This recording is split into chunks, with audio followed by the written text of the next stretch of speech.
बाहर कितना भी शोर हो, मन शांत रहता है। आपको किसी ने कुछ बुरा कह दिया, पर आप अब भी शांत रहते हैं।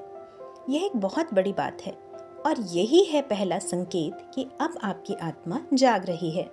जब आत्मा परमात्मा की ओर बढ़ती है, तब बाहर की दुनिया की पकड़ ढीली पड़ जाती है।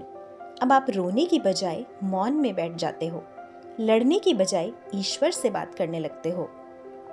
दूसरा संकेत, भौतिक चीजों से मोह कम होने लगता है। अब महंगी चीजें, दिखावे की चीजें आपको अच्छी नहीं लगती। अब आपको कुछ और चाहिए। अब आपका मन ध्यान की ओर जाने लगता है। अब हर वक्त प्रार्थना करने का मन करता है। मन खुद ईश्वर की ओर खींचने लगता है। अब जो सुख ध्यान में मिलता है, वो किसी पार्टी या शॉपिंग में नहीं मिलता। अब आप ईश्वर को खोज रहे हैं। तीसरा संकेत, अब अकेलापन बुरा नहीं लगता, बल्कि मन करता है चुपचाप अकेले बैठ जाएं। अकेले बैठना अच्छा लगता है, शांत रहना अच्छा लगता है, क्योंकि अब आपकी अपनी आत्मा से पहचान होने लगी है। चौथा संकेत, अब आप दुनिया को नहीं, खुद को बदलना चाहते हैं।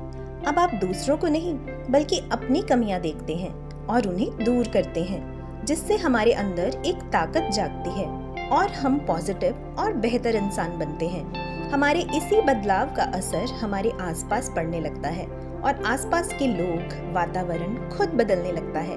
खुद को जानना, सुधारना और दूसरों के लिए प्रेरणा बनना, यही आध्यात्मिक विकास है।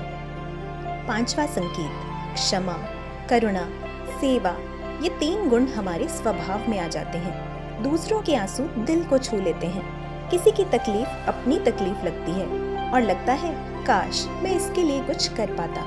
ये बहुत बड़ा बदलाव है, दूसरों के दुख को महसूस करना, अपना समझना। छठा संकेत, हर घटना में ईश्वर का संदेश दिखने लगता है।